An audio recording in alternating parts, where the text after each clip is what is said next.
No Jumper, coolest podcast in the world. This is, I guess it's host chat number 2, but how do you feel about the idea of me giving it like a clickbait title, like the most explosive thing that we talk about in the interview, then is the title? Like, do you think that's too trashy to be part of the No Jumper brand?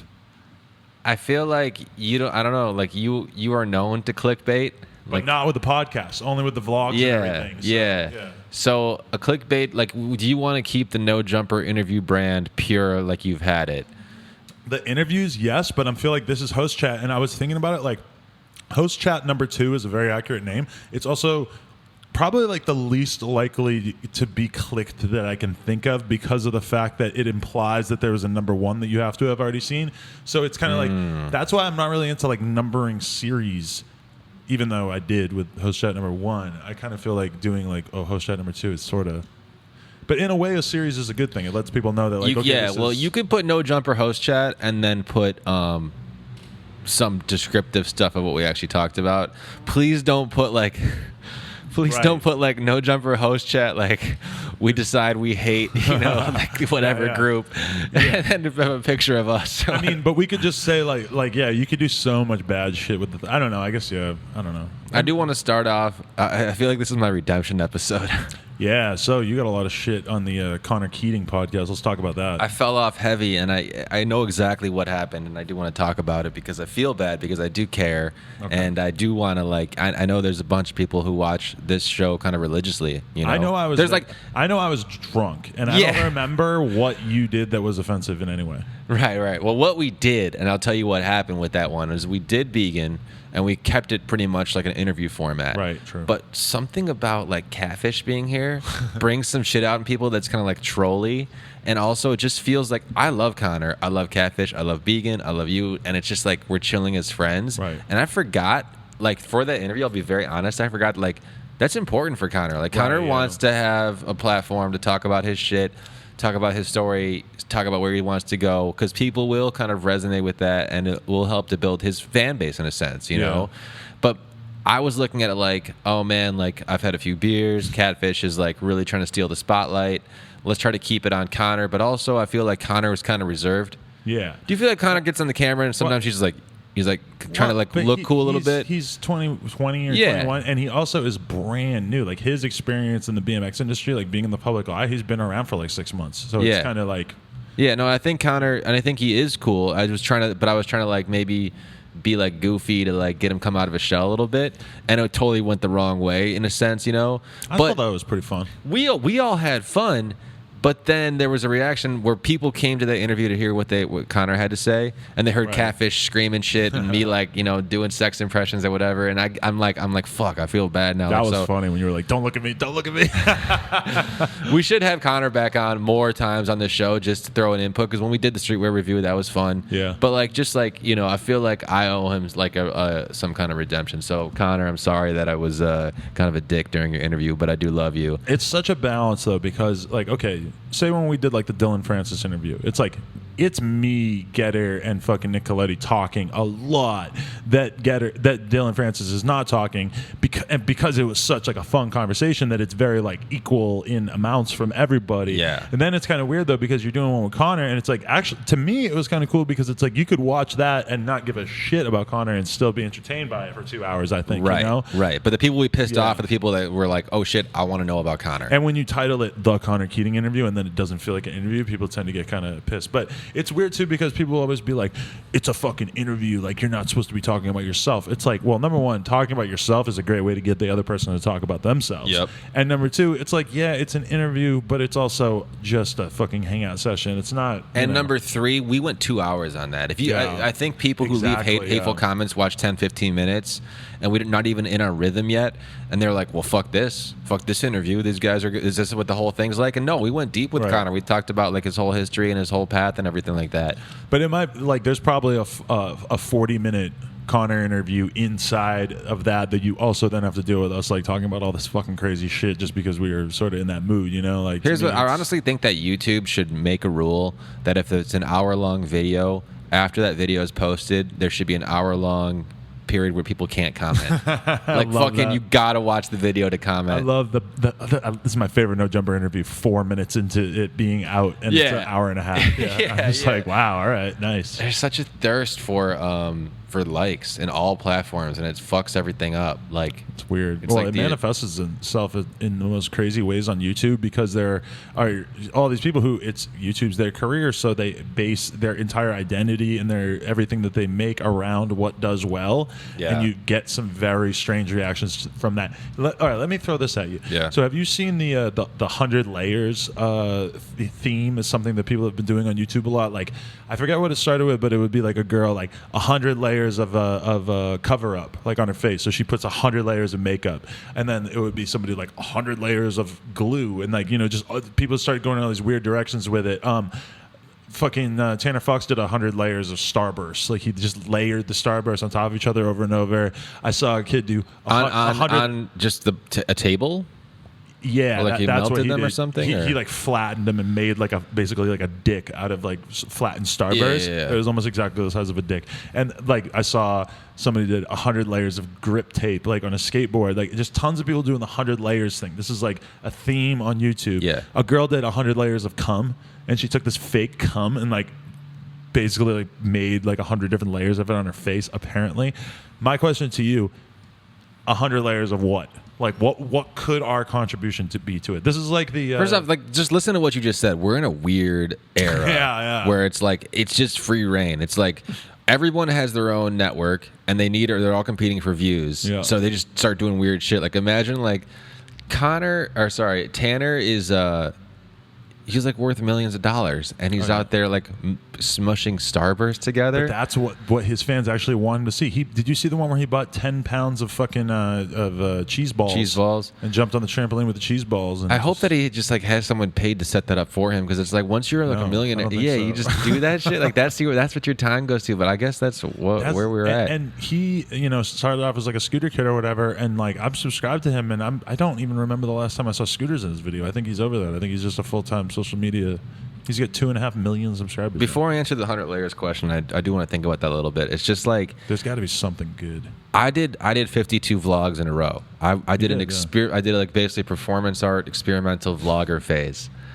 It was fucking stressful. Yeah. It was almost more stressful than like just going to a job, and like, because I don't know, like, it's something where it's like you're constantly perceived, graded, and given instant feedback. Mm-hmm. It's you're very, very vulnerable, because you're totally out there just like showing people your lives and like whatever. What? So did you have days where you felt like you couldn't, like it was going to be so hard for you to do it? Like days where you felt like sad or like depressed or yeah, really? totally. Yeah. There was days where I'm just like, I don't want to fucking do this shit. Like, I don't want to vlog, because it was at a period of my life too where I just quit my job, right, and I was looking for something else, but I didn't know what I wanted to do.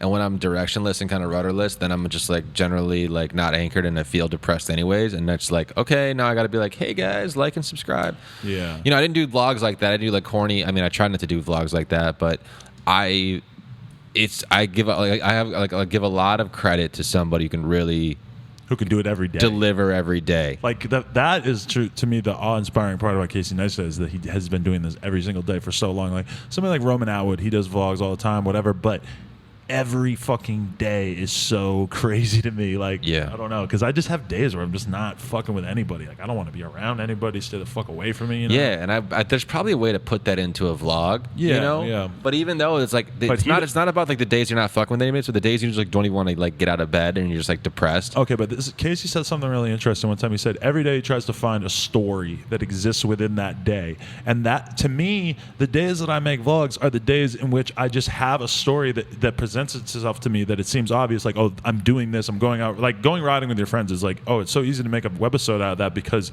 it's blatantly got a trajectory. Right. You're going out, you're riding somewhere, you're doing something, you come back, it's right there, it's presented for you. My challenge in doing vlogs, I think, and I don't take them as serious as I do before, but I still do them for fun, is that a lot of times I don't feel like I have like a narrative that has presented itself to me. You get so used to your own life, and you get so used to your own experiences, you'd be like, why would anybody want to watch this? Like, whatever. Like, I order Simply Salad almost fucking every day out of the work week. Yeah, so it's like, Yeah, what it's are you like- gonna just show your salad again or Yeah, whatever? yeah. It's like, but you told me one time you're like, dude, I think your vlog's gonna take off because like, you're kind of doing like simple, repetitive stuff, like showing your day to day, like it's kind of calming, and like people who did watch my vlogs and did comment, like shout out, thank you all, everybody who ever watched, even if you left the comment that was like, I don't like this, it's still nice that you interacted with me. I feel like, Right. but people were like, Robesman's vlogs feels like my grandma's couch, like a comfy couch. I'm just like sitting back into, because I kind of just had that like vibe with them. Like when I first quit my job, I went to parties and was like, I'm vlogging. Hey, let's talk at a party, like drinking, and it was just dumb shit. Right. And those like did kind of well because you could like have like a lot of like not famous, like underground rappers and thumbnails and stuff like that or whatever. But then eventually, it's just like I don't party every day. Like I live a normal ass life, and so I was just kind of showing my normal ass life. And then I had a few cool trips mixed in there. Right. And I went to Canada with my dad to go fishing, and it was just like very mellow. And the vlog just kind of shows that, Right. And then you start digging in like then I started getting recommended like different fishing vlogs, and there's like this guy who like crushes it. Really? At fishing vlogs. I Yeah. gotta look into that. And he's basically like he'll set up his own drone shots on boats, and he'll set it up with different guys, and like it's just like, damn, like this. I mean, it just goes into all. When I did yoga the other day, I was thinking yoga vlogger. Not like me, but somebody else could do it. I watched. So Adam had a vlog called "I Did Weed Yoga." Just for anybody who hadn't seen it, I went to weed yoga, and so you watch this, and he's like talking to this girl. People he's loved like, her in the comments. He's like, "What's up with what's the idea for weed yoga?" And she's like, "Well, there's like." In the weed community, there's not like a sense of community, so we needed to have like community and then have yoga and some community with the community. I was like, oh, okay. You know what was so funny about that though? Like when we're talking about having the idea to do a vlog, is like right there, as soon as Alex said to me, like, yo, you want to go to weed yoga with me? I was just like, oh, that's the vlog. The title is I went to weed yoga. That's so clickable. That's just so like an interesting idea that a lot of people would be interested in. Every single person that I mentioned that to was like, oh, that sounds so cool. But that's what's amazing about Casey Neistat is that he can find that thread every single day, and I don't know. Does Casey Neistat like turn his camera on like I think when he buys like a cheeseburger, he just like films the guy giving him the cheeseburger? Like, yeah, I mean, that to me feels like yeah. intrusive and shit. So I wasn't even like doing that kind of shit. Like Yeah. you even like when an Uber Eats guy rolls up with your food, you'd grab your camera, run out there, grab it from the car or whatever. Sometimes, yeah. I'm just like, I don't want to roll up on somebody with a camera that I don't know. Right, and that is the weird part about it too. Also, just walking down the street, like I'll be vlogging, filming myself rolling down the street, and like the way that people just look at you is like, Yeah. you have to be really confident to like be able to, or to be do from that younger era where it's like, you see a kid just ripping a selfie like shamelessly in a crowd full of people or whatever, Right. like it's just they don't give a shit because that's like how they grew up. That's kind of how you have to be. I feel like is you have to be that guy who does not give a fuck what people think about 100%. because you have to, because you're not going to get good shots. You're not going to get all the action. You're not going to be able to tell the story right unless you're Right.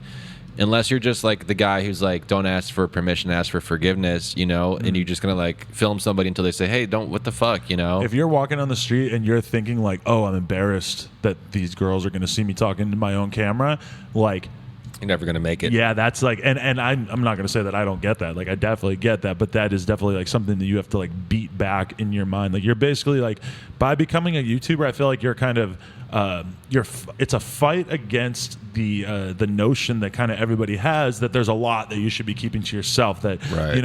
A person who is a nice and cool person is a person who doesn't let the rest of the world see into everything that they're doing. Like I always would say stuff like, I'd see a girl get fake tits and she'd be like Instagramming like the bandages like around her shit, and I'd just be like, ugh, like, And I remember telling a girl one time, like, nobody needs to see how the sausage is made. Right. And like that makes sense to me. It's like fucking there are ugly things, like even exercise. Like to me, like I don't like the idea of putting exercise out there in like vlogs or whatever, because it's like this is like the gross, like lame thing that I have to do in order to like look half decent. There's two sides to it. It's like Vlogging is the other side. in a relationship, it like people say like, sometimes you hear like less history, more mystery. You don't need to know exactly every person who that your partner slept with before you.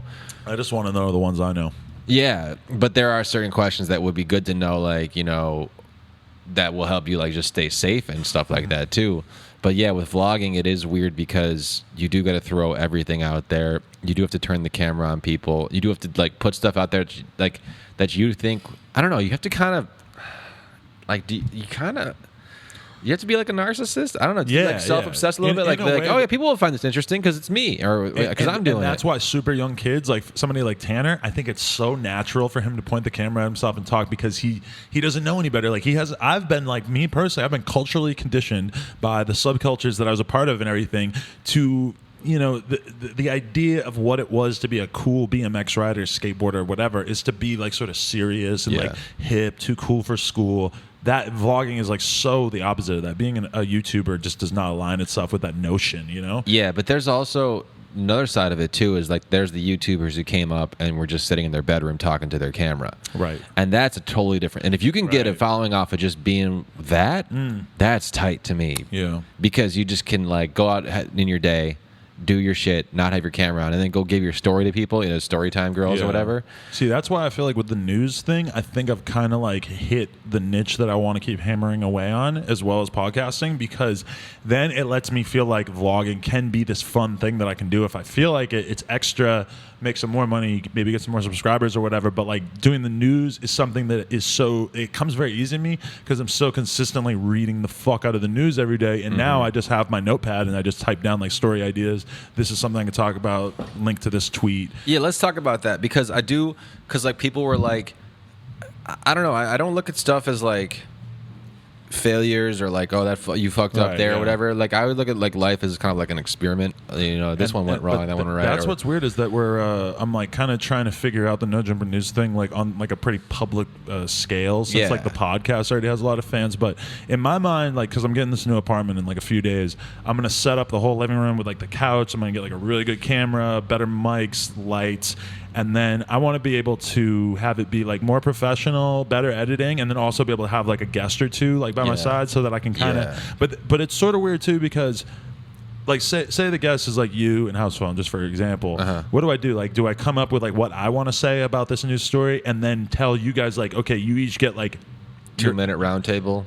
But see, 2 minutes is going to make it really long if there's like if 30-second round table. Or do I like say like, all right, Robesman, like what do you think? And like you do your like quick little like 15-second clip or something. Yeah, we'd have to have stuff prepared. It'd have to be like, what is it, real time Bill Maher or whatever, and you have like the panelist desk or some shit, Exactly. Or have you ever been behind the scenes on like a show like that though, where I've been to that show. I'm sure they don't do it on there, but okay, like there used to be this thing called the Daily Habit, I think it was called. It was like an extreme sports show on Fuel TV, and like Catfish was on at one time, and I went with them. So I'm sitting in the room, and they have the writers, and there's like all these different topics that they're talking about on the show, and they like had jokes like prepared, like okay, like when they talk about this Catfish, like here's like the jokes that you can choose from, and like Catfish is funny, but I noticed that he did use one of the jokes. Yeah, like, Brandon Wardell said at midnight they give you a list of jokes you can use. What's midnight? At midnight is like a show on Comedy Central where they go alternate titles for this movie, and they show you like a funny movie poster, and then everyone like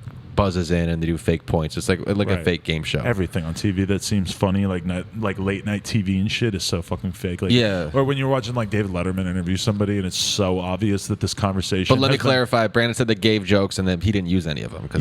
He's like I have a funnier shit than that movie. Like some of the contestants like did use this shit. Yeah, but imagine how strange that would be if it was almost like me like writing the whole. Not like for somebody like you, but if I had like a co-host and I was basically like, all right, so then I want you to say this, like write it for them. That would be such a strange. Yeah, because it is like, because there's an authenticity to the show where it's like we got no scripts, we got no editing, we just fucking come in and start talking, and then either get love comments or hate comments. But for YouTube, it's weird though, because it's like I'm kind of trying to like go with the idea of doing this like little like 10-minute digest, and then like I think you're hitting it. I think you're hitting it nicely right now. I think you said I think you figured out the format. Like when we first tried No Jumper News, we try to do like multi-camera, just riffing on topics, just kind of like one of these, but in 10 or 15 minutes. And the problem with one of these in 10 or 15 minutes is that we can't even fully expand on the ideas that we have, or we linger on a topic for too long because we feel married to that topic. Find a topic that warrants a 15-minute conversation, and a lot of these stories are things that we don't really know that much about. Didn't you not put out that one about like Bantu? No, I didn't, because I just didn't think it was funny enough. Yeah. See, so there was times too where it's like the news has to be what you're doing. It has to be scripted, notes. But you know what's really weird is that during that time period, we were experimenting with both different camera styles and different content formats. So it's kind of weird because it's like, oh, we don't like this episode, but do we not like it because the camera stuff is a little weird? And also, like, the main thing, like, the reason why when you watch YouTube stuff, it's almost always like a person or two people sitting in front of a camera is because you just, if you're trying to publish daily, which you basically, like, you don't make that much money on YouTube unless you're huge. So if you want to be successful, you have to publish a lot. It's basically like you can't have like a huge editing workload ahead of you. No way. Unless you get really big. Like Phil DeFranco, he has an editor who's like probably saves him a shitload of time, lets him focus on what he does, which is dope. I would love to get to that point where I was able to like do something like that. But I think for the time being, I'm gonna like focus on just me getting really good at editing. If you really feel like an editor is gonna like really free you up to do more shit and like really make you like produce more, I think I have the time. I'm just saying, if you really felt that, you would actually probably invest and like hire someone full time and like pay him whatever. To me, maybe I would consider that because they like the scene. Because okay, so I have two influences like with the No Jumper News thing at this point. Number one, obviously Keemstar with Drama Alert. I'm kind of trying to do basically what he does, but doing like a hip hop like youth, version of that kind of. And then also Academics to me is just the guy who just kills it doing those. But you want to know what I've noticed is like when you look at all the No Jumper News that I've done, they're all like me kind of scraping the barrel for like a story. But imagine if I was doing them at the time that like ASAP Bari and Ian Connor got in that fight. Right. Something that would be so easy to talk about for fucking, like I could be like, all right, Robesman, house phone, get over here. We're going to do fucking 20 minutes talking about this one subject because it's that interesting. Yeah, you need to get the timing down. You need to like have guys. That's what can blow you up. Yeah. If you get the perfect timing on like Drake versus Meek Mill when it first happened, you could have that 1 million view video easy. Yeah, totally. And then that's what's going to blow your subscribers up and really help you is when you have that perfect moment. That was an interesting week though when we experimented with No Jumper News. I just quit my job. I started making this my full-time job. Came every day. Got little bagels and coffee. We had like different editors come in. That's another thing too that would change the vibe a little bit. Yeah. Right now I want everybody at home to know that it's just me, Adam, and this cat who's like so gross, licking its own hand. Paw. Just going in on its own hand, his right hand. And so and a fucking an iPhone filming us. If it looks bad, it doesn't, so no one knows that. But there's it's just a conversation, right? And there's no external anything like that, like pressure to say something different. I almost like that's almost sometimes it's a problem. It's like you forget. Oh wait, like YouTube, you never know who's watching it because it go out to anybody or at any time or whatever. Yeah. But yeah, with the news, when we had like different people in there, like in your face with cameras and stuff like that, and we're not really on script or whatever, we were just experimenting. And like I think that we got some good ideas out of that led to the kind of current format you're at now. And I think the format you're talking about with your new place, congrats by the way. Thank you. Is that I can't. I don't want to ask where the address is. Like, no, yeah. I think I kind of know where it is. Yeah, it's closer to where I am at, right? I decided actually, and I think it worked. That no, it's actually closer to here. But I mean, I haven't had my car in like a month. I've been riding my bike fucking everywhere and just loving it. I've lost a lot of weight too, like, or not a lot, but I'm like well on my way to losing a pretty good amount of weight. How much? I'm over like I'm probably like close to 15 down at this point. So I'm feeling very excited, very liberated.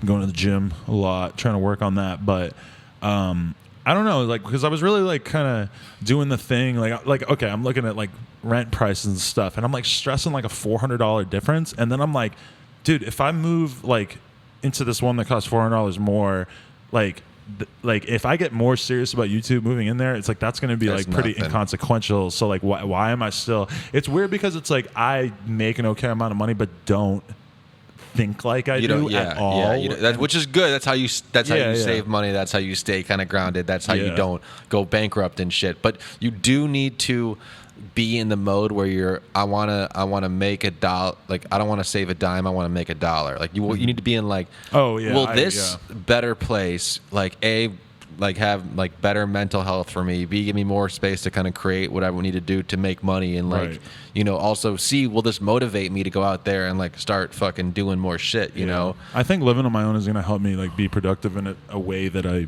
have never been able to be before, and also like live healthy, which doesn't mean that I'm going to stop doing drugs or drinking heavily, but it does mean that I think I'm just going to be able to. You're not going to come home, have a party going on in your living room and be like, okay, I guess I'll have a drink. You have more control, because like the thing is like I could stay in on a Friday night if I leave it alone. If I lived alone on a Friday night, like you can't. You live in the OSS house, you can't fucking. You could, but you're gonna have everybody from fucking 8 p.m. to fucking 6 in the morning raging. Or, Yeah, it's definitely like living on your own. Definitely gives you it's just like because roommates. No matter what, you beef with the roommate. No matter how close you are, no matter what it is, especially when you're living in kind of closer quarters or whatever. Like if you're in a fucking 10,000 square foot mansion, you never see your roommate. Oh, dude, like me, I'm living with like 20-year-olds, 21, 22-year-olds. They fucking haven't like lived on their own before, so it's like they're leaving fucking doors open, they're leaving shit unlocked. Like, do you know how many fucking arguments I got into with those fucks about them just leaving the house unlocked? Almost really not even safe for me to say this because of the fact that fucking people, some people know where I fucking live, but like. And I'm kind of like feeling like I'm an asshole because I'm yelling at them for leaving my home unlocked in the middle of Los Angeles. But you shouldn't because you shouldn't because exactly what you just said, and also like whatever. So yeah, you're gonna fight with roommates, and there's also just that time where you're beefing with your roommate where you're like coming home from work or whatever you're coming home from, you're kind of tired, you're just like in your car, you're like, God damn, I hope my roommate's not home. Like, I just want to sit on the couch, turn my mind off, watch the show that I DVR'd or fucking whatever it is. And then you get home and it's fucking roommate's got like a whole setup. He's eating spaghetti on the couch. You're like, this fucking and in my house, it could very easily be like 8 rappers on the couch. Because shout out to Brandon Began, who just like has become friends with rappers, which is cool because like, same here. I know all these fucking people and stuff, but a lot of times it's like, no, that's a weird feeling. I walked into my living room and Thousand Band Fawny was fucking just sitting there rolling a blunt. He's like, "What up, Adam?" I'm like in my fucking underwear. I'm just like, yes, okay, this is strange. Yeah, like when I get home, like I don't want to like put fucking pants on to like walk into the kitchen and grab a cup of coffee. Right, or something, and shout out to Fawny because I actually like him and stuff. But fucking, it's just sort of. But that's your space, and you bizarre. Never. Yeah, you're not the one who invited him over. There's no schedule. There's no whatever, and you're definitely living. Yeah, you're not even like living with like established like adults with day jobs. Yeah. Oh, because those dudes are fucking maniacs. Yeah, that's another part of it too. And I also just feel like I'm at a point in my life where it's like I need to be in more control of who I'm spending time around, in the sense that like there are some fucking toxic ass people in LA that end up like in the party scene, Yeah. And at the end of the day, like I'm not trying to have fucking random ass bitches in my house that I don't trust, that I think are gonna fucking that I'm not around. Oh yeah, securing your valuables and shit. But more just like they could go and say whatever the fuck they want to like somebody about like I had like a situation basically where I like knew that this girl was like trying to like basically ask one of my roommates some grimy shit so that she would like have dirt on me. What the fuck? And it's like and luckily it was the kind of thing where there was no dirt to be had, but I was just so like, oh, there are a lot of really fucking rancid people out there in LA that I'm just trying to. But this is my concern with getting my own place. So is that it's like, if you were to ask like when we were doing the interview and House Phone says like, oh, you're a control freak, which I totally like would say like, yeah, I have fucking like I want to be in control of a lot of situations. I feel like I know best, whatever. But I kind of worry like living on my own, am I going to become too much of a creature of habit where when you live with people, you're constantly coming to resolutions, having to like work together, having to be on the same page as somebody. It's its own challenge. Living on your own, am I going to become a fucking weirdo hermit? No. You have this constant fear that like you're like, even when we're doing No Jumper News, you're like, this will be good for me. I'm gonna get a routine. I'm gonna be getting up early. I'm gonna have like, this is gonna structure my life and be good. Also, I'm fucking terrified of life structure, and this is gonna be scary. And it's just like, dude, you're always gonna do you on your own time and get your shit done as you need to. Living on your own does not mean, if anything, it means you are more social in the fact that you actually now have to make plans. Plans won't just come your way. So that's what I've been realizing is that. Now it's like I have to go out of my way to socialize way more, whereas I've always been the kind of person who is just like, I don't fucking know that it's Labor Day. Like, oh, it's Labor Day. Like, all right, like Alfredo already has shit planned. Like, oh, it's Friday night. Brandon already has a party lined up that we're going to. So it's like kind of easy for me to not think about that, which is okay. But it's also now you're gonna have the thing where you're gonna be like, dude, why don't you text me? And everyone will be like, well, you just showed up before. Like you just always around.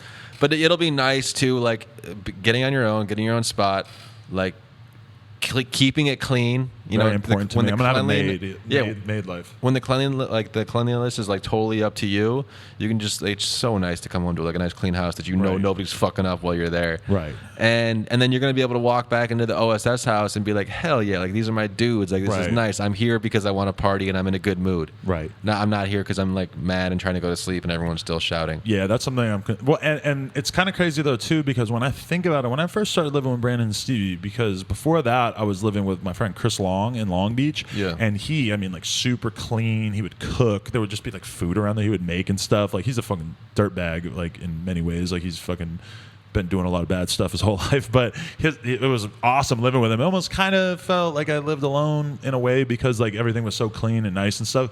But then I went and lived with like Brandon and Stevie, and I was just like, for a while, because they were brand new to living on their own, I was having such a hard time dealing with it because they were like so much more immature than I was used to. But I feel like I've gotten so much. I mean, they've probably improved to a certain extent, or at least Brandon has. But now, like, I don't really beef with them that often because I've just kind of like learned to like fucking pick my battles better. Put a lock on your bedroom door, throw all your shit in there, and then just like if they leave the house unlocked, then their shit gets taken. I don't know. Like, have you ever? That doesn't really happen anymore. But it did talked for a about this. while. But did you ever live with a girl? Yes. Very well. So this is my situation: is that there was a girl from Chicago that I was dating. That while I was a professional online poker player, this was at the very, very inception of the come of the BMX website. And I'm like, kind of like seeing her long distance. I had a friend. He basically got robbed for some drug money, and so he freaks the fuck out. He's like a genius, and he fucking joins the Navy.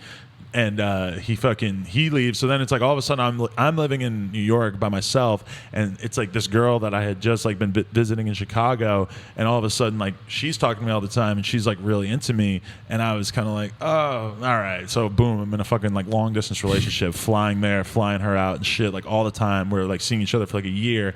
I convinced her to move to New York to be with me, and like she moves out. She sells her car, she quits her job, blah blah blah. It's so obvious that it's not going to work from the very fucking beginning when she moves out.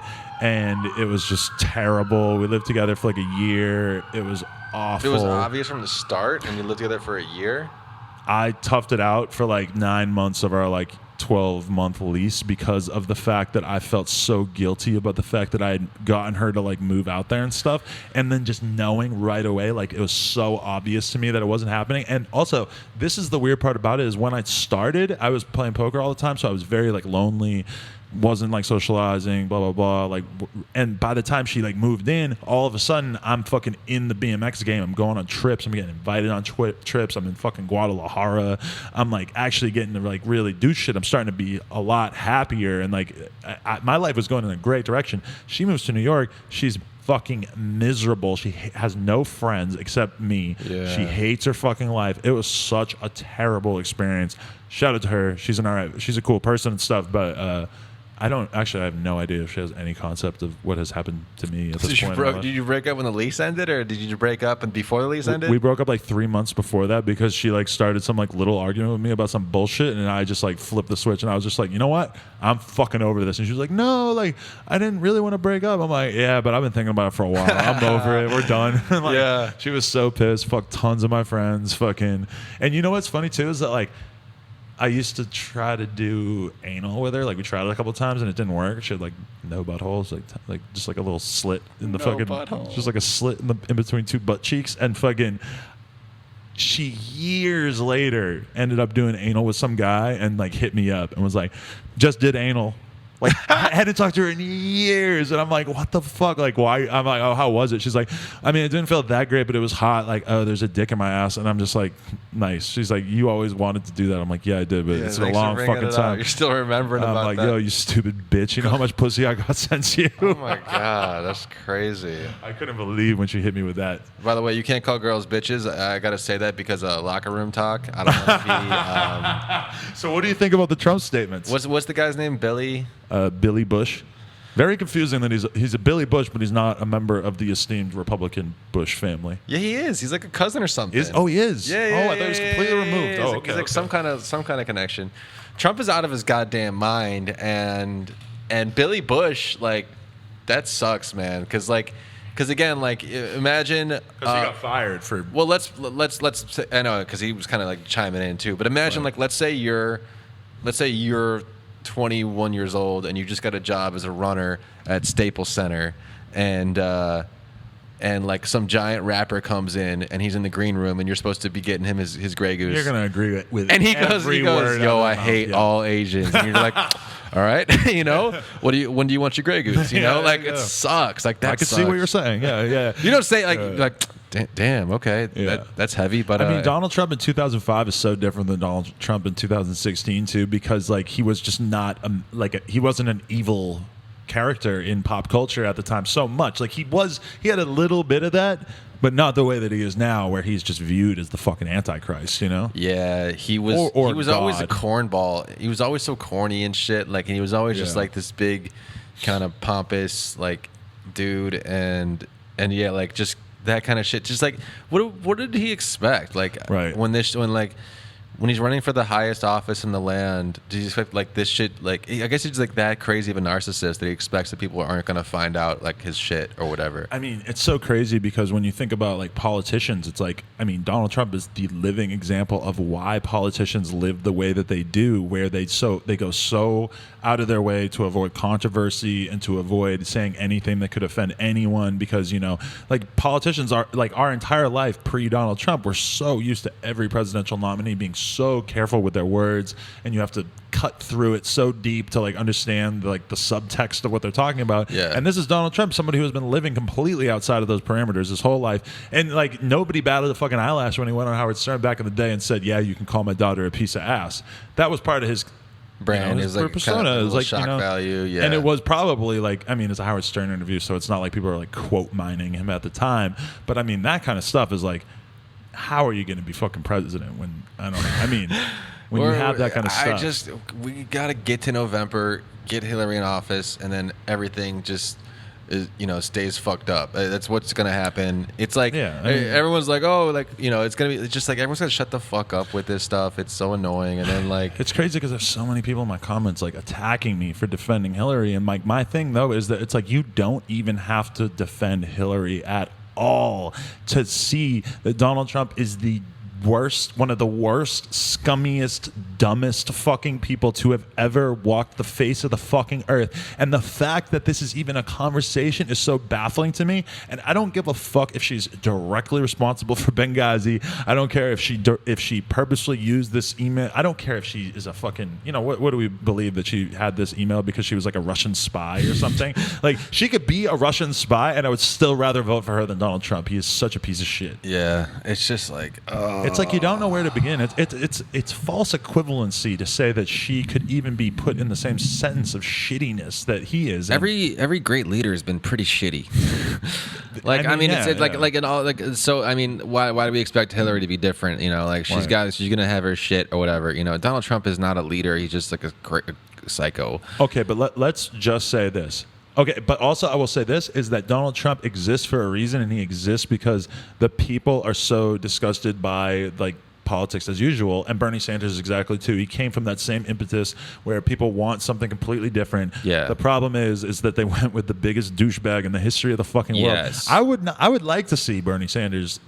I would be worried that he would lose, but I would like to see Bernie Sanders against like a normal Republican candidate this year. It would have been really interesting to see like Ted Cruz versus Bernie Sanders. It would have been fascinating, like an establishment GOP guy and then a liberal, insurgent. It would have been fascinating. But okay, let me just ask this.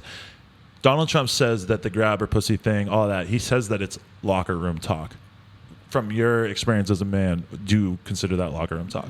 Not that. That's a weird one. It's a lot. There's like locker room talk when guys are sitting around talking about like, because guys will try to like flex on each other and talk about how hot the girls they talk to or whatever, or like show nudes of the guy, like, look at this nude I got sent or whatever. Like they're gonna do that.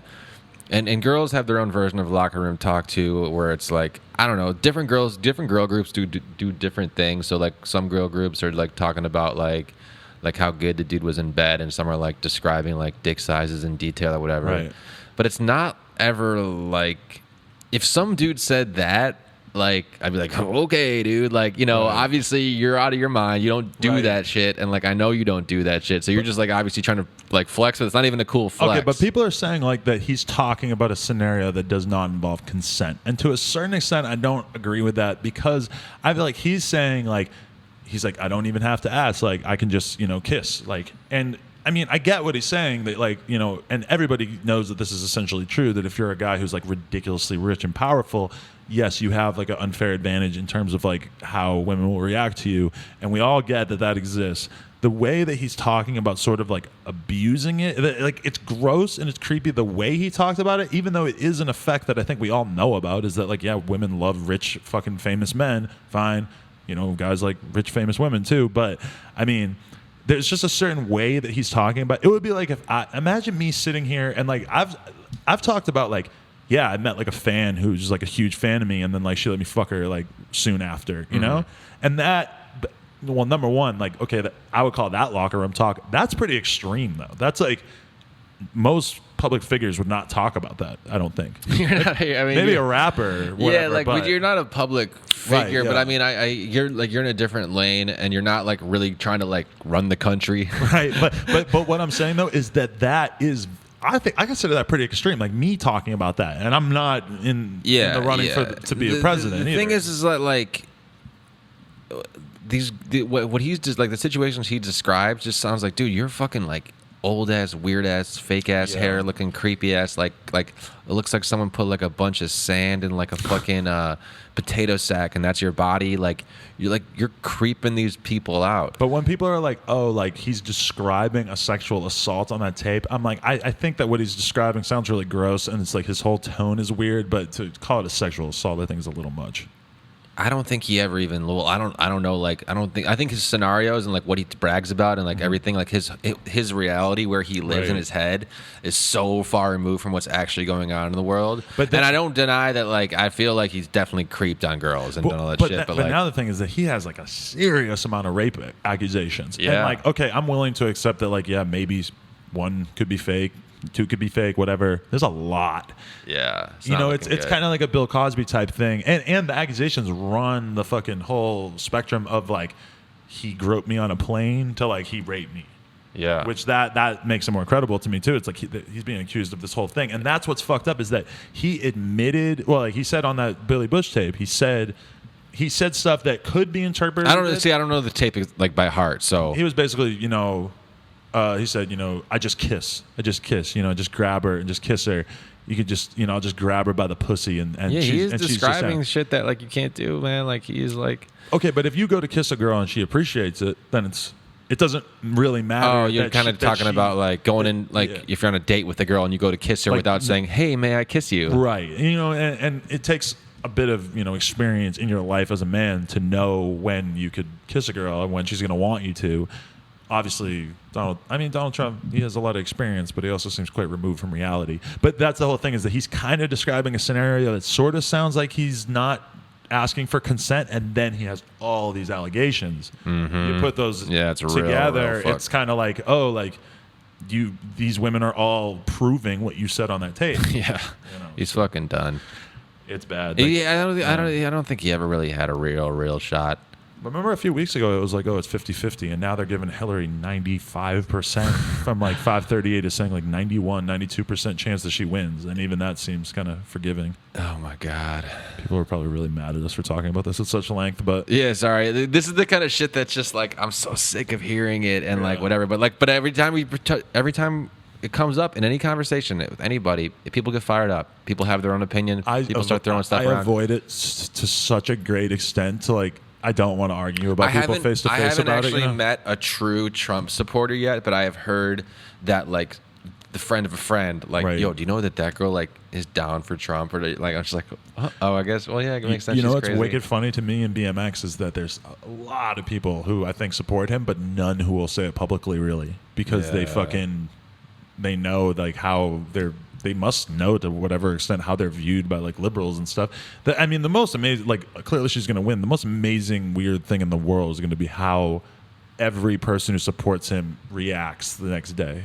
Like, it's just like, it's what happens with this shit is every 4 years we all take sides, we all fight each other. It doesn't matter who the fuck or what it is, and then we pick somebody, nothing changes, and we all move on. I'm very jaded. Yeah, I'm very jaded. Like, I really feel like even if he was the president, he would try to do all these crazy things. He'd get shut down so hard by the systems of checks and balances we put in place to shut down. 4 years is a long time, though, to be fucking laughing at this joke. Well, yeah, but I'm just saying he wouldn't be able to do anything he really wanted to do, and it would just be we would just shut him the fuck down. We would take control with like whoever's like under him or whatever, and we would just take it back, and like nothing would really change. But you know what the interesting thing about it, I think, is that having said that, we definitely can't have this guy win. Okay. Just in case. There are so many Trump supporters now who do not give up. They're actually like anti-GOP, like anti-establishment Republicans. They don't consider themselves Republicans at all. They just hate Hillary so much that they're down with Trump, whatever. And those people are like, those people don't give a fuck about the future of the Republican Party, whereas like the Democratic Party is like holding together relatively strong now. And it's like I feel like Trump might have just like sealed the end of the two-party system in a way, because I don't really that would be cool if there was 3. I don't see how the Republican Party can unite after Trump. It'd be nice to have a third choice. Oh, it would be so great if you had 3-4 parties, like it it has to happen at some point, right? Yeah, dude, this fucking. I love it though. I can't lie. I read so many fucking. Really? Oh, I love it. It's so much fun. I don't. I just want to give back to like do you really like me? My thing is like, do you really think someone's out there? Do you think Hillary gives a fuck about you? Do you think Hillary gives a fuck about the group she talks about? In aggregate, I think she gives a fuck about me. No, someone who do you might think vote she gives a for fuck her? about getting your votes, and then that's it? Once she's in, she does what she does and whatever, and like. Do you think anyone's gonna really help you change your life? The government's gonna like be the big answer you're looking for to get solving big problems or whatever? No, it's like guys like Elon Musk are gonna do that. Right, but there are small material and not small. There are like material things that like Pence and fucking Trump. Am I saying it right? Pence? Is it? I always said Pence. Pence. There are like things that they want to do in office that would negatively affect okay, progressive like marijuana legalization would clearly be hurt by Donald Trump being in office. The whole anti-abortion thing, those are enough for me that it's like I'm you just really think that someone's gonna just like get rid of abortion all of a sudden? I think that they want to, for sure. Fucking Mike Pence is a fucking hardcore evangelical, like wants to make abortions illegal, or at least make them a lot harder for women to have it. And at that, to me, I mean, I can't think of anything more important than that. Like, yeah.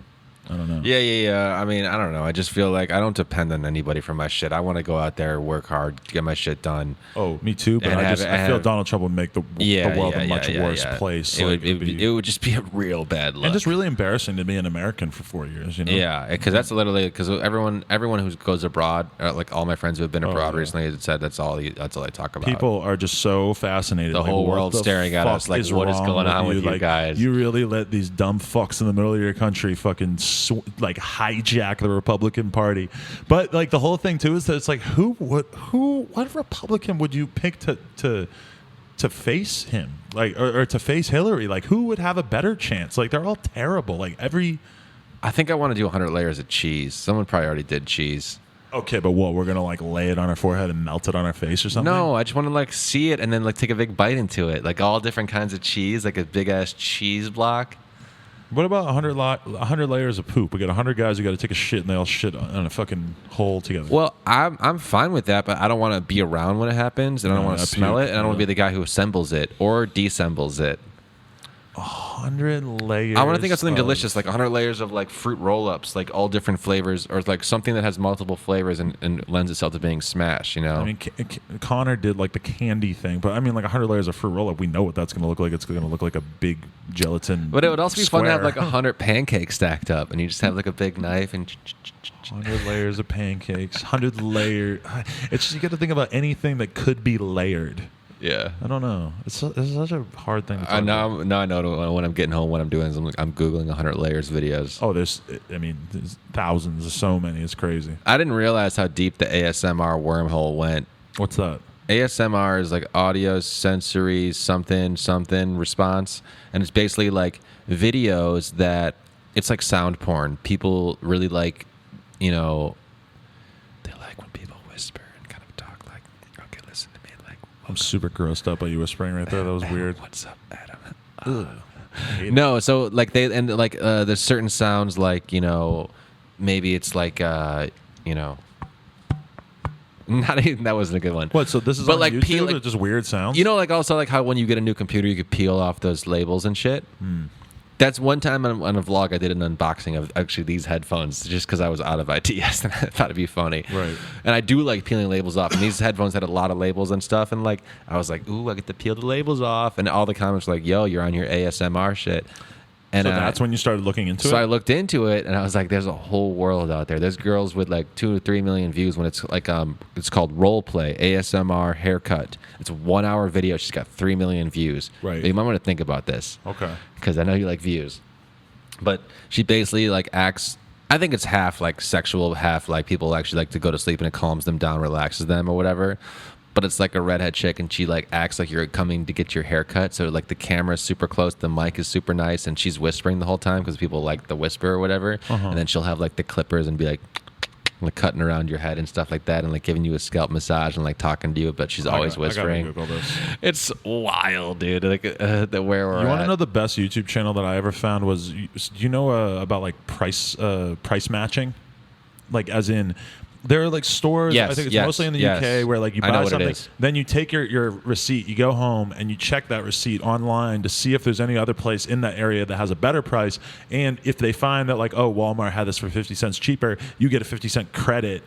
So basically, I found a YouTube channel of a guy who his entire life, his whole career, he calls it a hobby, is that he goes around and he just finds these on the ground outside of like a supermarket, and he'll just go and collect hundreds and hundreds of receipts all day, walking around this parking lot, and then go home and enter in all the codes and get like best case scenario like 50 cents. A lot of times it's like a nickel, a dime, and then like he was claiming that he would make like over $1,000 a month off this. That's $12,000 a year. Not really, yeah, still not that much, but it was like. You don't watch TV, but have you ever seen extreme couponing? No, I have heard about it, but I've never seen like a TV show. It's brilliant. How does it work? How can you they collect coupons on coupons on coupons, and how can you use more than one coupon per item? Because they read the fine print, so they'll have a manufacturer coupon mixed with a store coupon, mixed with like a special promotion for that week. They'll know what items they need to get. They'll have everything cut out, all the coupons there ready, and they'll literally go to the store, get 85 things of Crest, toothpaste. Put them on the counter. They scan all the coupons with it, and they go, "Oh, these actually come out to like negative 75 cents each. So we actually owe you 75 cents." So they just like get money back from Crest. And can you confirm that this is real? This isn't like TV stuff. Like this is totally real. And these people, what they basically do is they make like storerooms in their house, so they have their own like little like Ralph's or Vaughn's or Jewel Osco or Dominic's. I don't know what other chains they have in the U.S. Okay. Just grocery store basically. They'll have like they'll have all their chips, like non-perishables, or whatever. But they do have to like get weird items, and they get like 200 of them. And they don't like. They're not always the healthiest things. Like they'll have like, something like super salty and shitty or whatever. Those people are kind of overweight sometimes too. But it's just so satisfying to see someone be able to work the system like that and get all these discounts. Like they'll go in and their original bill would be $8.75, like, and then they'll scan all the coupons and like your total is $7. That's so crazy. I have to look into this. Coupons are very interesting to me. I've never cut a coupon in my life. No, I try to save $1 where I can, but like, I don't know. Like my friend, like too, like I used to just be the guy too when I go in and like order like dinner, and I would just get like a glass of water with it. My friend was like, "Dude, if I fucking want to drink, I'm getting a drink." He just said that one time, and for some reason that just stuck with me. And I was like, "Yeah, good point. Like, why do I gotta like I don't gotta like frugal myself out of like ordering a drink for myself." But do you mean instead of alcohol, or do you mean instead of like a Coca-Cola? Either. Water is much healthier than Coca-Cola or alcohol, but I don't. I feel like ever since I was really young, I was really convinced that I was going to be rich really soon, and that it hasn't necessarily happened in such a way that I would think. But I still feel that way. Like I still feel like a year from now, I'm just going to have a ton of money. But I've felt that for probably like 10 years. But the standards always change because it's like the amount of money. Always said that you're doing pretty good, but you're still not like you're still sometimes afraid to invest in yourself. So yeah, I don't know. It's just because I'm so used to not, and also with no jumper, like me making a good amount of money that is just mine, that I don't have to worry about. It's like part of the come up. Mm-hmm. And it's like a whole different like level of fucking comfort, but it's so new because I've been doing basically like a year, but like I mean the money thing didn't really like start to add up until. How much will you have to see in your account for you to feel like I'm rich? Or how much do you think you have to make in a year to feel rich? You know, I don't think I can answer that question publicly. He's rich, everybody. I don't know. That would be. I really feel like, and I'll be honest with you, my old job was doing like 6 figures, you know, and so it's hard to quit that job. It's hard to quit a job when you're getting paid nicely and bonuses on top of that, you know. But now you're what, part-time as a consultant? Now it's all kind of up in the ether because I'm kind of working with this one guy who's like getting me in different projects and stuff like that. So explain to the listeners what you're doing now because they'll probably find this very interesting. Yeah, so I'm helping out the like live event side of Riot Games, and they make League of Legends. And it's like just... Which I didn't really know about until last night, and I was watching some videos from the tournaments, and it's fucking huge. It's huge. The biggest video game in the world. It's like the most passionate people I've ever worked with, like one of the nicest working environments I've ever been at. Like basically walking on a Google's campus every day. And everyone's just like there and empowered and like smart and came from like good companies in there to get shit done. There's not a lot of egos. They kind of keep it very much like, hey, if you got an idea, bring it to us. If you're going to make it better, bring it to us. We want to be the most player-focused video game company in the world. And there's a giant company, and you were working for like basically one dude, and then he had what, like 10 other employees, something like that before. Oh yeah, from where I came, yeah, I was. It was me and one dude where I was at before, and I was with him for 8 years, and we didn't even start getting employees till like year 7, and then we started building a company kind of under us. But still, at that company, it was stressful. There was like a lot of high like. When I guess, you know, when the cake is like smaller, right, and it's getting split up, it's like everything's kind of eyeballed or whatever, you know.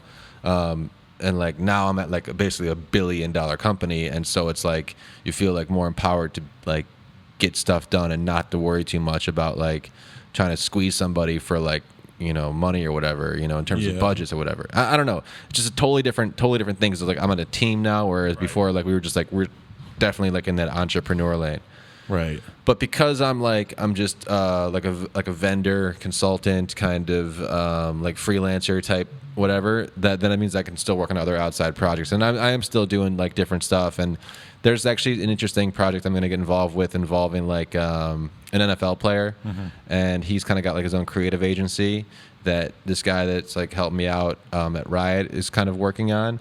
So it's like cool stuff there. There's just like cool like. I don't know, like live event, you know, experiential stuff, like is always been super interesting to me.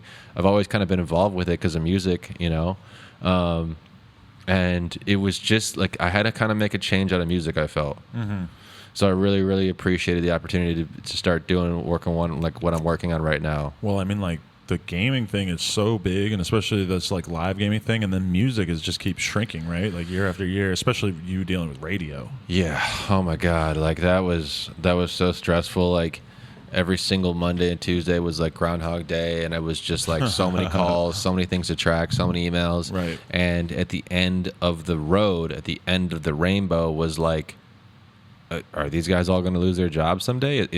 Is radio going to go to like one guy who sits in New York, tells 100 stations across the country exactly what they're playing, and that's it? That kind of is like conceivable, right? It's more and more going that way, you know? Like, you know, or so I don't know. Like, it was just like it was harder and harder and harder to kind of keep seeing a future for myself, and I really, you know, I had to take a step back to take a step forward, right? You know. Because like I knew when I switched careers over there, we're gonna be like, hey, welcome to this company. Here's 6 figures, you know. Right. So I had to like save some money, plan it out right, be smart about it. But I feel like anybody out there who's like stuck in something that they know isn't right or isn't the future, or just like they can get that vibe, like you got to go with your gut. But so, from your perspective, did you have to quit your job in order to get the motivation to even just start going on, like, because you could have started looking for a job. Yeah, if you can keep your job, this is the advice to people obviously out there. If you're busy if you can 9 keep to 5, your job, it's hard to apply to jobs. But well, you could still figure it out. If you can keep your job, stay under the radar, not be scrutinized, like be applying on the side on like maybe your personal laptop while it's at work, or on like LTE, so they're not tracking you on Wi-Fi or whatever, and you can like they do that. I don't know what they do. Like different companies have different IT setups or whatever. Right. and be applying or being like going on interviews or doing informational meetings and like setting stuff up to try to get at least an idea of where you're going to go next, do that. Don't just quit and just like hope it works out, especially if you don't have any money saved. I had money saved, and I knew I couldn't really A, get the motivation to find out what I wanted to do next until I quit. B, I was just so beaten down by my last job that I was like, I can't even do 2 more weeks of this, let alone 2 more days of this. I need to be out. Right. I just had to be out because I also saw how much work was about to come around the corner, and I just couldn't like even get myself the motivation. I was just like over it, you know? So I had to do that. And then to really start my search and like immerse myself in what I was going to do next, I really just needed to make that a full-time job. Right. And so like it was bad, man. I would wake up, I'd get on like LinkedIn. I bought like LinkedIn Premium for like a month, you know. Really? Ooh, I've never really been on LinkedIn. I'd start like hitting up like I'd apply for whatever jobs are on LinkedIn. Nothing came of it. I got like rejection letters from like Uber, not like to drive for Uber, like to work at corporate headquarters, like, you know. But is that just the most depressing? Just like so depressing. Such a struggle trying to find a job because it feels like nobody needs help. Nobody needs help, but everybody needs help. But they're all what they want to do is they want to know who they're gonna be working with. Like all you want to do is make sure for the next 6 months, can I look at this person every day in the face? Am I gonna hate this person for the next 6 months when I work with them? So that's the vibe you get when you're like applying at places. No, that's the vibe I know. That's what I know. People like the biggest fear is the unknown. So they're gonna hire from internal, or they're gonna hire from references. They're gonna hire from people that they kind of worked with before. They're gonna poach somebody from a different company they know does good work already. You know, so I get anxiety just thinking about the idea of like applying for jobs. My random resume in their inbox with some company that I never heard of or whatever is not going to do anything, and I'm just going to get like that standard form rejection. And it's like frustrating when it's like I live kind of close to the new Netflix headquarters, and I'm like, oh, that'd be cool to work at Netflix. I'll throw an application in there, and it's just like, sorry, this job has been filled. And it's like, I'm never going to get fucking shit. It was just like the dark days where it's like, I don't know exactly what I want to do. I don't know exactly how I want to do it. I don't know exactly what the right fit is. I'm talking to everybody or anybody who would talk to me about whatever.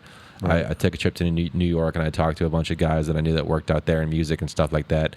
But all the guys that work in music that are like a kind of a higher level and doing radio stuff are like were telling me like, you should probably transfer out of like radio stuff, you know. And I was like, I'm listening, and so I saw some guys who did do that from labels and stuff, and I talked to them about their past and just talk, and the way that this job came about.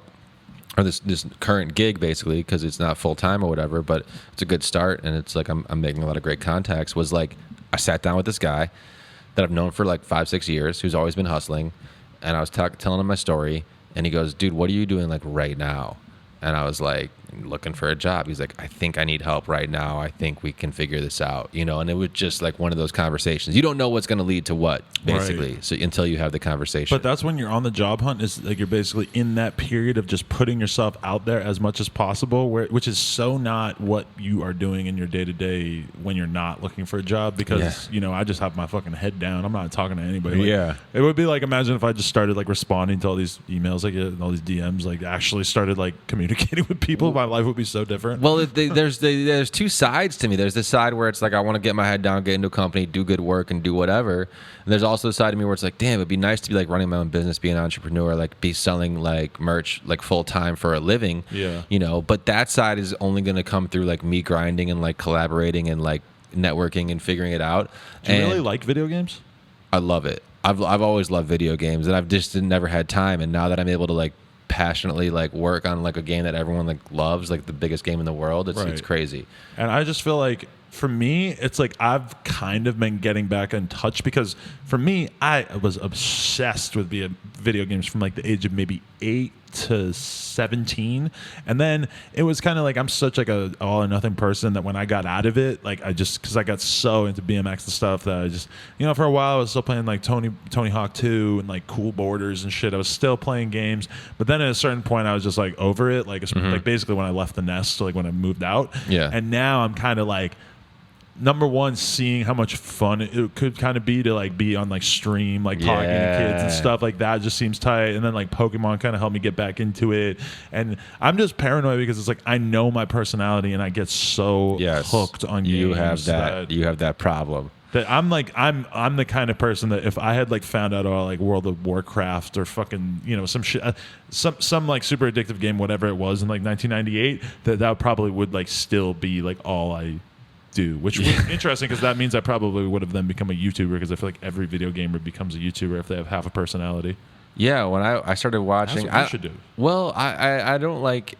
I like the live event side of it. I like how it ties into the game, So it's like this is a very specific role lane or whatever.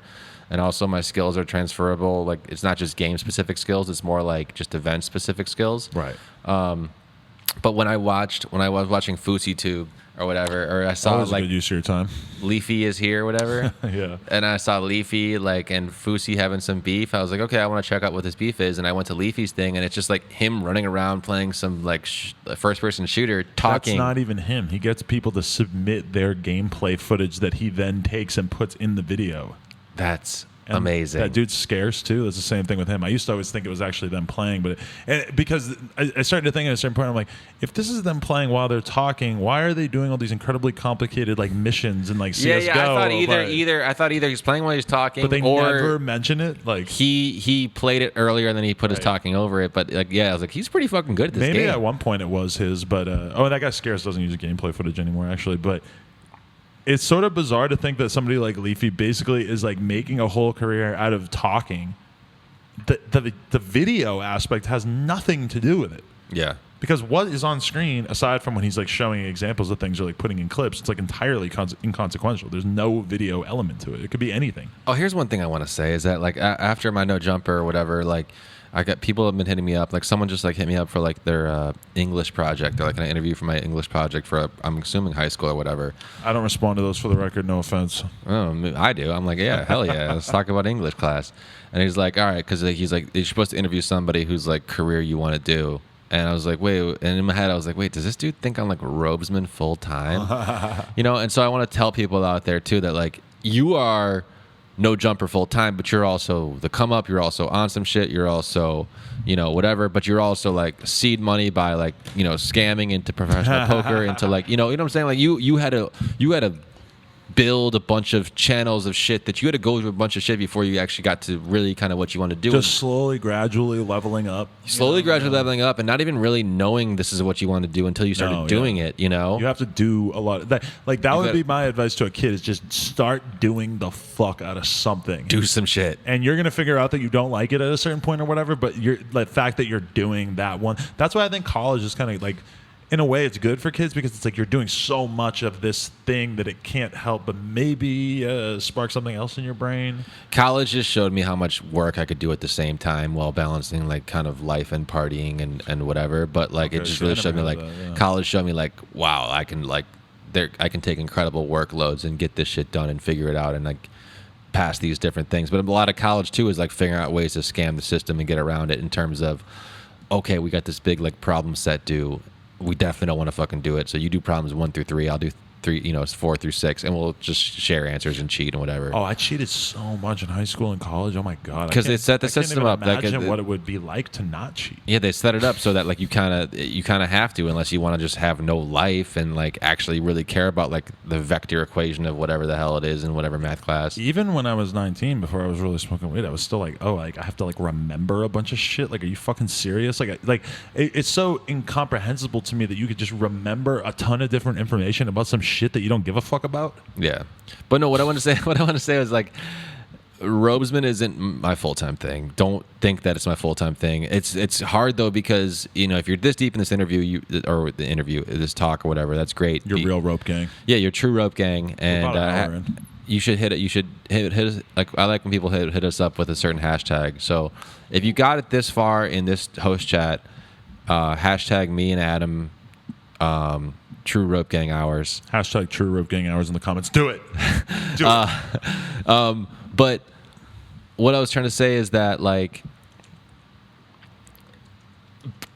brands, musicians, rappers, everyone's going to try to make you believe on social media that they're flexing and this is what they do full time and this is how they get their money and whatever. And it's not rarely is the full story. You know, it rarely is the full story unless you can see that guy and he's got a camera on him 24/7. He's vlogging every single second of every single day.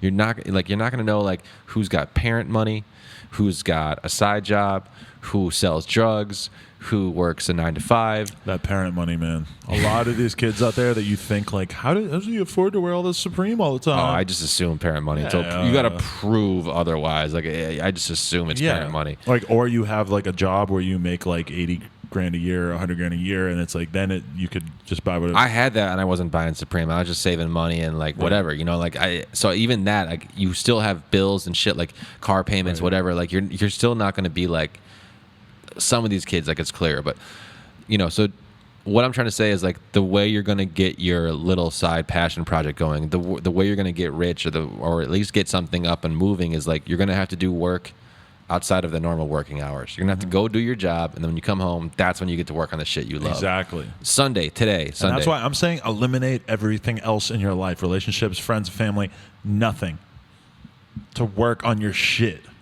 If you really want to do it, you will. This always really inspired me. There's a BMX rider named Jamie Bestwick. He's like the most accomplished vert rider of all time. He won like, I forget, it might have been like I know Jamie Bestwick. 8 or 10 X Games gold medals in a row or something, like some insane winning streak. The most winningest dude of all time. I think he's in his early 40s now. He's actually he's decent friends with us. I never actually interviewed him, but he was supposed to do it one time.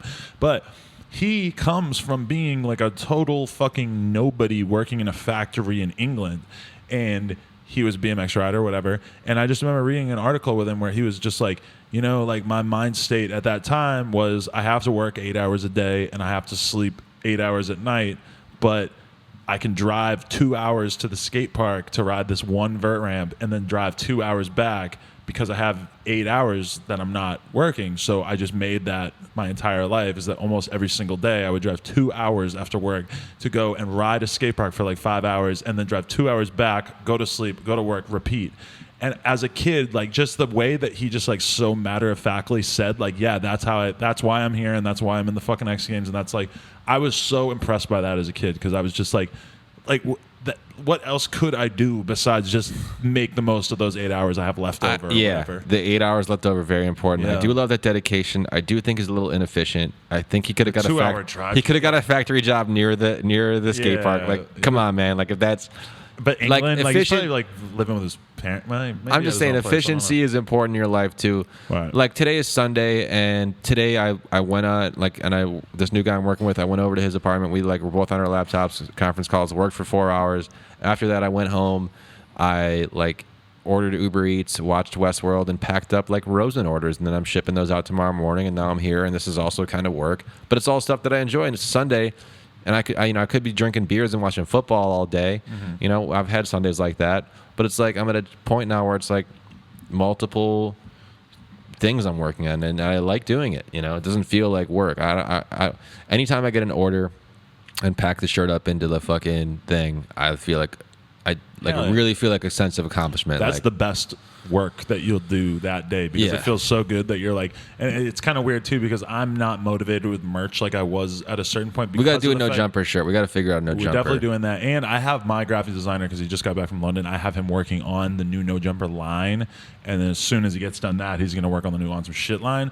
And we might be reprinting a bunch of older on some shit logo stuff, which is people ask us about constantly. And that's kind of my big thing too, is that with no jumper, I've been going so hard just trying to get the YouTube side of things going, just treating that as the only potential revenue stream, but doing the red ads on air is going to be really important. And then I think the merch is going to be, man. And it's cool too because I can just put the stuff here and have it shipped out of here and fucking basically you got your whole infrastructure in place, so it's just plug it right in. So beautiful.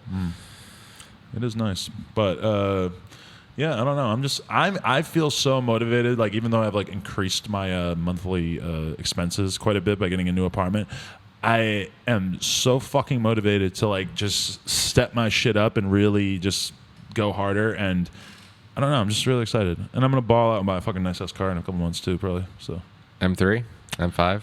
Yeah, probably something like that. Damn. That's really gonna establish you in certain communities. You know what I'm saying? People are gonna be And it's funny, it's not girls. I got a nice car. I thought it was going to help me with girls. No, mostly you just Uber when you pick up girls. And if a girl gets in a nice car, they don't know what the fuck it is. Yeah, but it's like a couple Instagram photos with it. Yeah, you get like 2, unless you're a rapper, then you get like 1,000. Yeah, because what, like, you know, it's like your one car. Like, how many fucking Instagram photos can you eke out of that? Unless you're a car guy who's like working on it. Yeah. Because eventually it's like, bro, we've seen this car. Get a new one. Right. You gotta like think of something. But you know what the thing about the car is though, is that it's like if you're a vlogger. It's like it's probably in your vlog every single day. So it's like you notice that vloggers always have nice cars. I was gonna do a vlog about my whip and just like do a walk around and like do a whip review or something like that. But it's definitely something you can talk about. Yeah. Yeah, it's nice. It's nice to have like now that I got my vlog channel up or whatever, and I'm done doing dailies. Like it's nice to just have an outlet in case I got something to say or something interesting or like. Are you losing subs or is it just not even? I'm not even looking at it right now. Okay. It's just like I would stay subscribed. I'll throw some shit up here and there. Yeah. You know, and who knows? I might have a point in my life too where it's like, oh shit, I got to go hard for this month and do 30 days, 30 vlogs. You know. But what might drive you to do that? You feel like? I don't know. Yeah. I don't know what drives me to do anything with these certain things. I don't know, like the time that when I started vlogging was kind of like there seemed like all of us just came together, or you, me. Housefun was talking about doing it. Like Beacon was getting started. A lot of these BMX guys you were bringing up or whatever were kind of getting started with it, and they were telling me like, you know, John Hicks was like 2 months, or no, Alfredo was 2 months in. Hicks was like a couple months in. It was just like, let's go.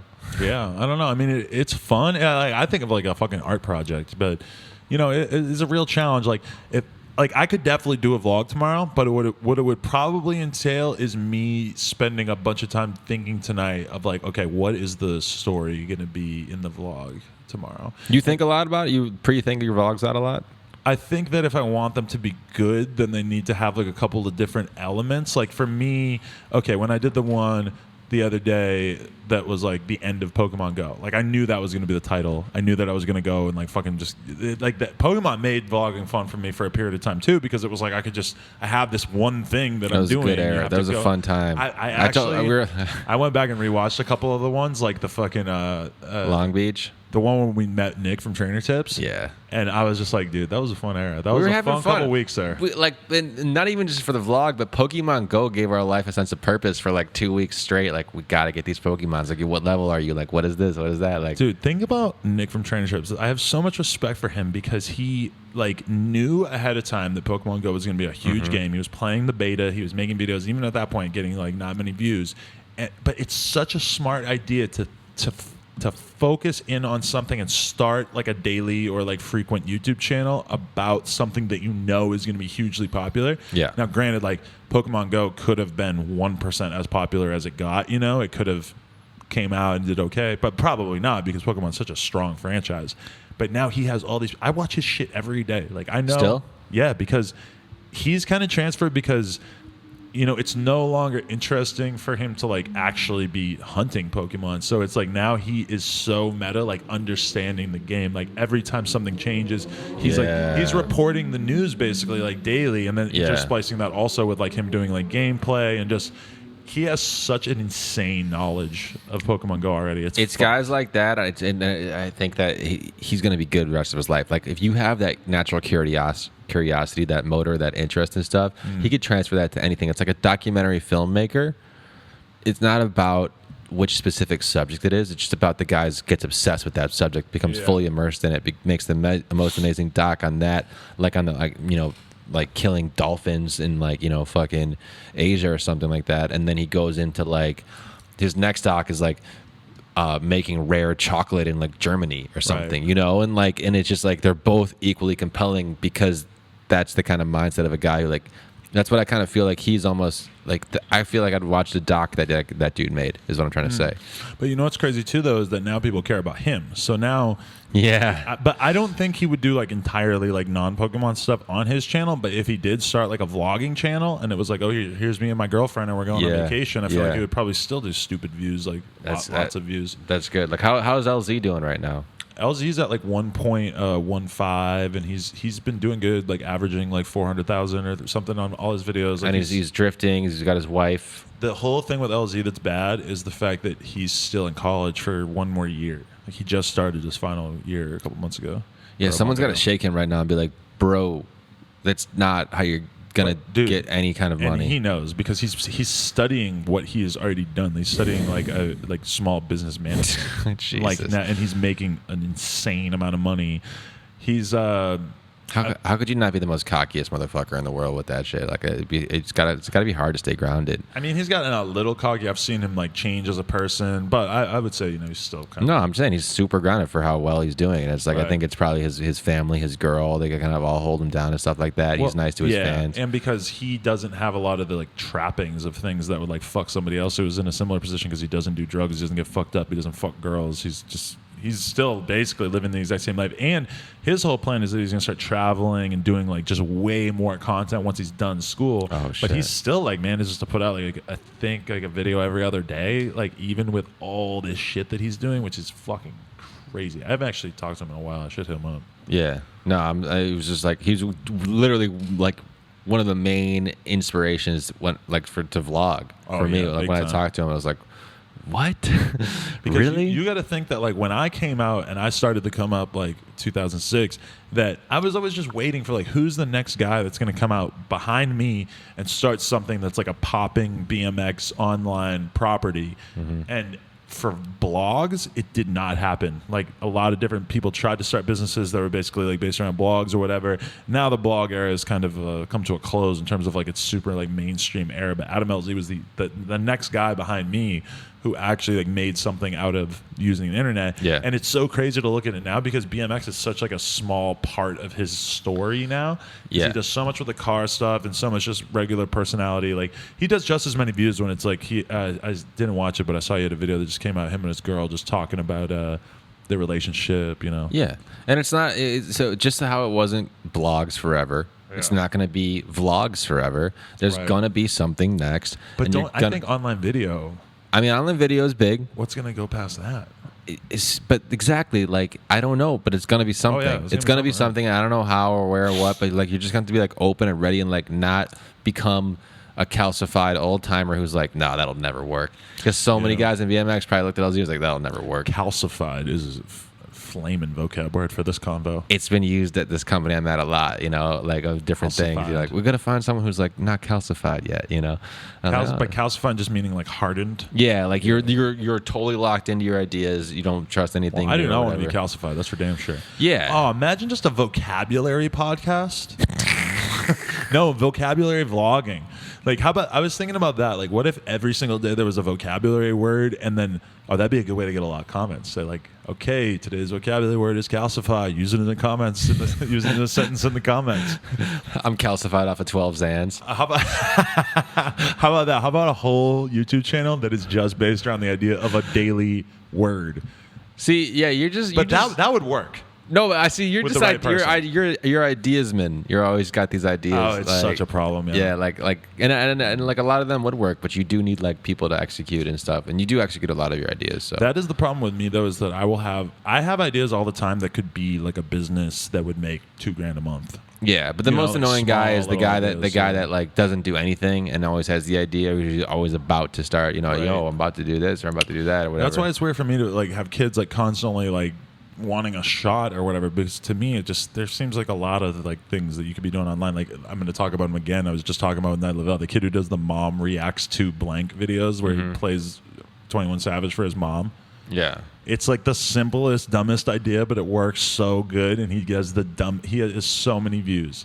I know one of those guys tried to find brothers. Was that it? They tried to like they tried to like a copyright reaction video. I think that was taken totally out of context though. No, it was bad. Like I went deep into the Reddit thread when they were breaking them down, and like what they were actually trying to do was like basically say that like they're gonna copyright the word like reacts to or something. They're gonna copyright all these different terms.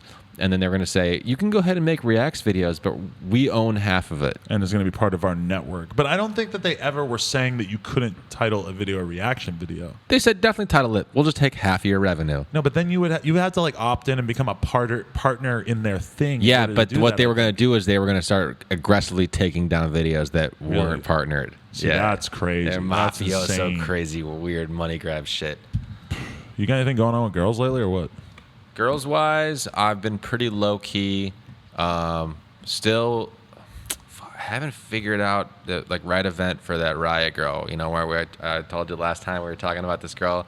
I realized some kids commented, so maybe they'll remember. But I was like, if you find a girl you're really into, you want to feel like you're the guy who's like always got the plug to the events or whatever. You're not just taking her out to some boring dinner and a movie, or I don't even think you go to a movie. But do you think that makes such a big deal? Because I like flexing that too, where it's like I'll look at my phone and I'll have like a couple different girls that I'm supposed to like hang out with for the first time, and I'll be like, I really like being able to be like, all right, you want to go, like, I got like backstage at this thing, or like not even backstage, but just like go to hey, something cool. Yeah, like hey, there's like a show at the Hollywood Bowl, which is an amazing venue for anything. Because a concert is something that people like usually remember, whereas like going to a bar is like, it's just. Someone was trying to hate on me saying like, oh, you got to go to a concert with somebody and then like you got to just like sit there with them for like 5-6 hours, and I was like, yeah, but you talk for like 30 minutes, you watch a show for like an hour, you make a few comments, you go get a concession. You know, it's not even that big of a commitment. That's why it's like, I mean, going to the movies is like the definitive date, and that's you're literally date. Silent for 2 hours. Yeah. You make like one comment, like, what did that guy just say? What did he say? I have to pee. I'll be right back. So yeah, girls wise, I'm looking for that one event for that one girl, I guess, and like I don't know, I don't know, man. Like I'm not. It's hard to focus. It's like a hierarchy of needs thing, right? So I have like my shelter, I have my car, I have my place, I got some savings, Shelter. I have like now a new gig where I kind of almost have like a 6-week trial. I'm trying to get ingrained. I think I might be coming on for another month or whatever, and then like trying to get that going. So I'm just like, I get to this office like another thing too cool about the company. I get to the office like 10:15, but I'm staying till like 10:11. Oh, you are? Yeah. Because you have to, or because it's just because I'm just like because I like it. Because I like it there. Some people I work with like stay that long or whatever. So Do you think you're winning points by staying that long? I'm not trying to win points. I'm just trying to show like, hey, I'm in this with you guys. I'm right here if you need shit. Because if you're going home at 5, they're all looking at you like, what the fuck? You can't just like punch the clock. But is that like the corporate culture? Like everybody is always just in there like super late hours and shit? It's like they have like a kind of a manifesto and a philosophy and stuff, and it's just like you self-manage. Get your shit done when you need to get it done. You can work from home if you can get your shit done. Work from home if you need to come in at 8 a.m. or 6 a.m. Come on in. You know. Yeah. Like the majority of my meetings will be like from 11 till 6, and then I'll like take from like 6 to 8 to like get shit done or whatever. You know. See, I said this a few times, kind of jokingly, pre-acid trip, and then I think the acid trip was what actually like really made me just be like, all right, I'm doing it. Which was I was just like, I want to do a rebranding of myself. And all right, these are the things that I would consider contributions to the rebranding. Number 1, nice apartment. Done. Number 2, nice car. In the About works. to be done. Number 3, lose weight. Because 15 pounds. It's getting there. But if I feel like if I'm like 200 pounds, because right now I'm about 228, if I get down to like, because I know I said in the video I was 235, but I think I was actually bullshitting it because I think I just weighed in really low that day. I think I basically started at 240. Right now I'm about 228, 227, depending on the morning or whatever. Just really, really want to get in shape. I just want that to be part of my personal brand. And then also I just feel like upgrading the quality of the vlogs. Making like the YouTube news or the No Jumper news thing like much, you know, with the lighting and the better quality, the better audio. I think you don't mean like the personal vlogs. You don't mean that quality. You mean the news, right? I mean that would be cool too to be able to do a little bit better stuff with that. But I don't really see myself dragging around a DSLR to do daily vlogs. What about sprucing up this a little bit? Like no wires on the table. New mics, new headphones. That is interesting because I do feel like I feel like something like this would maybe be taking place at my apartment because why would we do we have to do it in here? Oh, okay. Yeah, because it wouldn't matter. The only time is like it's easier to do it here because you have a fucking you're gonna have a full room at your new place, like it's gonna be a studio. Just a whole living room. But like the Night Lavelle interview I just did. I'm much happier to do that here because I do not want him and his 10 friends coming into my apartment. There's no way I'm doing that. Yeah, that's what you're gonna have. So it would be nice to upgrade this. It would be nice to just get a filmer. You'd make like a No Jumper Studio B. Yeah. No Jumper Intimate. Well, it is going to be kind of like that because a lot of like when you think about like vlog type stuff, I think it's just 2 people sitting in front of a camera. I think it's more accessible when they're facing the camera. It's not really. You're going to start shooting porns, aren't you? I'm just kidding. No, because how do I monetize it? You know, like, sell it to Vivid. If it was that easy, if I could be Len of the Plug, fucking pulling in racks out there right now. Shout out Len of the Plug. If you guys don't know about Lana the Plug, go subscribe to her Snapchat. Go DM her. Yeah, you already did. You all right. fucking guys. Should we wrap this up? I think I'm feeling good, man. I'm feeling good. Like a couple disclaimers towards the end here. You're off 12 Xans. I'm off 12 Xans. Everyone thinks I'm off 12 Xans. Fuck Donald Trump. We got to get Hillary in office, even though she's probably not going to do shit. She won't flush the toilet down the shitter, or the country down the shitter. Down the shitter. Yeah, that's right. Connor, sorry, man. Cat slept the entire time. Cat was beautiful. Beautiful white coat. And Robesman season 8 going to be coming soon. I'm also going to collab, I think, with somebody that's been on No Jumper. Maybe a rapper you guys like. Rare. Interesting. Lots of new merch coming soon too. Yeah, and shout out to this guy for sleeping like essentially the entire time. I think he rolled over once, but basically he was there the whole time. Yeah. Robesman, thank you very much for doing this little host chat with me. It was fun. Hey, people out there, look for more podcasts dropping soon. We got all kinds of new stuff coming out. Good Darbin. Peace. That was fun. I always get like anytime you talk any political shit too, they're gonna like take it out of context throw in the comments and be like, Yo, Rose is voting for Trump. She didn't really like. It's like, what the fuck? I think Connor. I think he unfollowed me too. I don't know if he's just pissed or like On the ground. on Twitter. Yeah. I I don't know. didn't mention it. You think he ever followed you? Maybe he never followed me. Ooh, I thought he did, but like it's like I think the comments are getting tired too because it's like ultimately like You know this is. still taping. Yeah. Yeah. Okay. I mean, I could talk to Connor about this, but it's like,